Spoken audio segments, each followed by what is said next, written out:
Weddings should be memorable, but not for the groom's lack of style.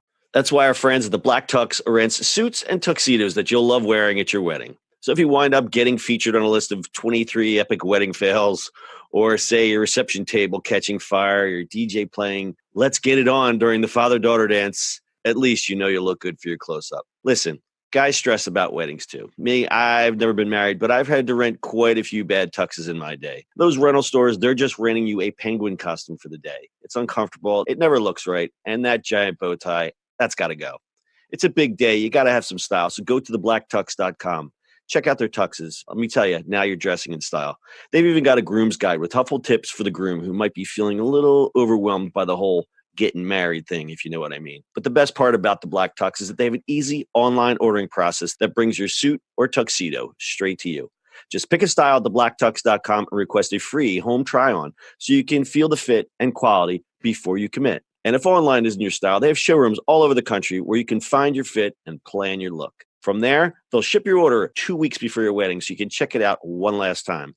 Talk about commitment. Over 5,000 five-star reviews across Wedding Wire, The Knot, and their own website. They all agree you won't find another rental experience or designs like the ones you'll find at the Black Tux. Grooms, if you want your wedding to be remembered for the right reasons, visit theblacktux.com/listen. That's theblacktux.com/listen for $20 off your purchase. Walk, don't run to theblacktux.com/listen to find a look for you and your crew.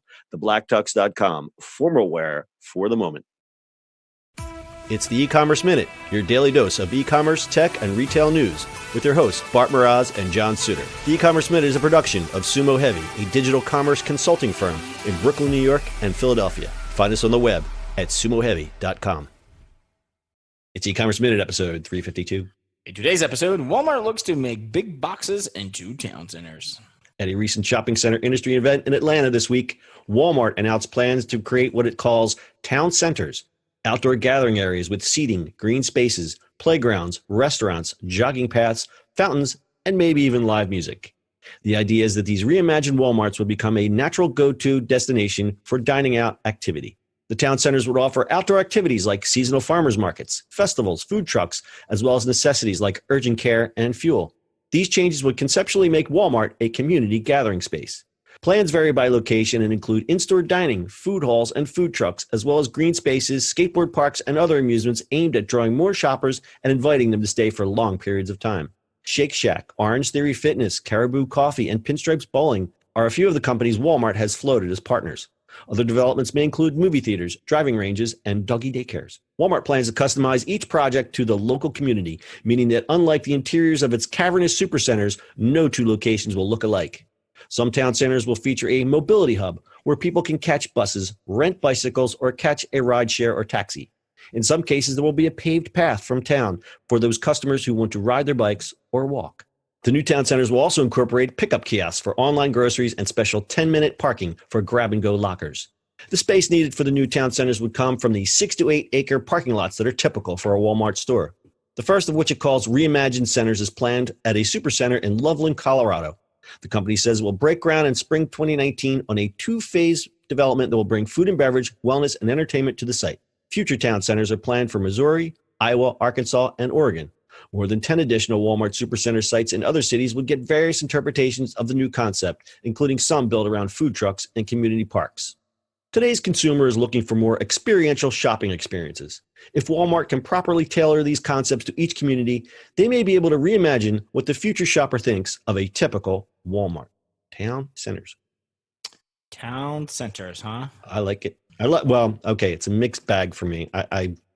My gut feeling is I like it, but it seems a bit ironic considering that in some towns, the Walmart came and killed the town center. Or it came in for a few years and now it's gone. Which we have up the street from my house. We have a big empty Walmart. Or from my parents. Yeah, exactly. So you have these big heat sinks that are sitting in the middle of, a densely populated area with nothing going on. Nothing at all. Although I don't know if they could. The one in Levittown, I don't know if they could do a town center there, right? Yeah, well, that's the It's too thing. They would much have to going look on, at right? each one because that Walmart is sharing a giant parking lot with someone else, so it might At be a little Home bit more Depot. difficult. Yeah, with Home Depot.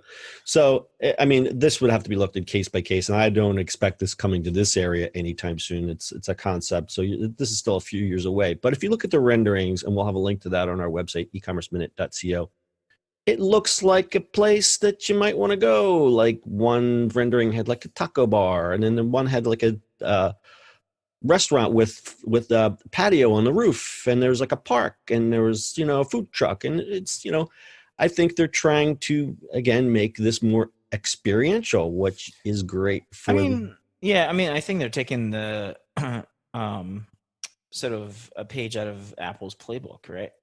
Because Apple's doing these kind of things, but they're doing on absolutely. their scale, on their design scale, right? Mhm. Obviously, with playgrounds and things like that, that's obviously for kids and families, and that makes sense. So their PR line is that it's for a community, but what it really becomes is attracting uh, something outside their core shopper. We know who their core shopper is. They're Hmm. shopping strictly on price. They want you to come. They want you to hang out. They've through their e-commerce efforts with Jet and other acquisitions, they're trying to go for the younger consumer. The key is that they can't alienate their core customers. Like No, you can't just go redo this town center and have your mother go, who's usually she parks her car, she goes in, she does her shopping and comes out, and all of a sudden you've got all this chaos going on out here. That's going to throw some people off, and that is again probably a small percentage of their customer base that would be alienated by that. But what happens for Walmart, and what we don't reading between the lines, is that Walmart now becomes a landlord on their own property that they own.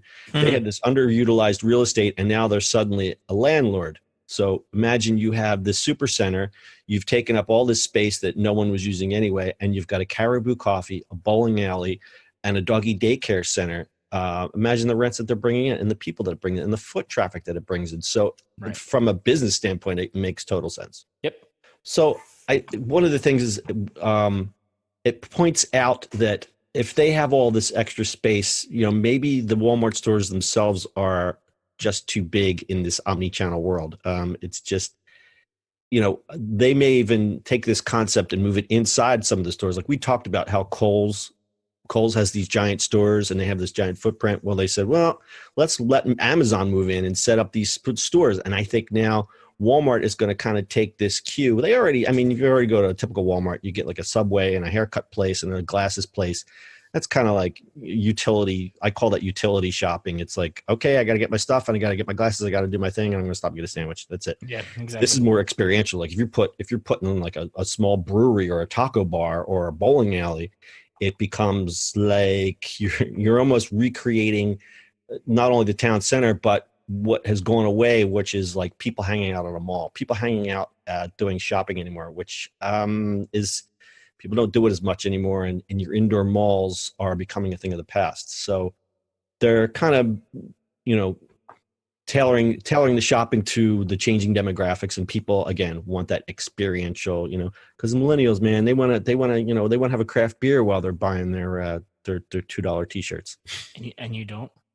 I do. I don't want to hear it then. I always told you my favorite grocery store in St. Petersburg. It was like I go to the grocery store and they had like the best craft beer selection I've ever seen in my life, and I had lunch there every day, even though I That's didn't eat any that's groceries. like the big Whole Foods in Philly now. My other favorite place in the world. Yeah, exactly. It's like, geez, I could hang out in that Whole Foods. Oh, So it's great. They're core fruit and they're core with food and like that prepared food, and then you go to the bar and you sit down in the bar, have craft beers. yeah, It's the greatest thing ever. and it's a great experience. And Walmart will put the right money and design into it.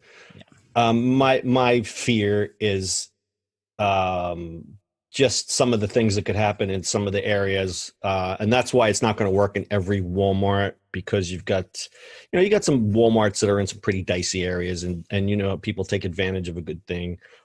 So I think we're probably only going to see this in maybe some rural areas, and then we'll see how the test goes. Who knows? It may not even go past the 10 stores, but exactly. I think that's a way, It's a way good out, test and though. something that we'll have to just, think about later. Yep, good test though.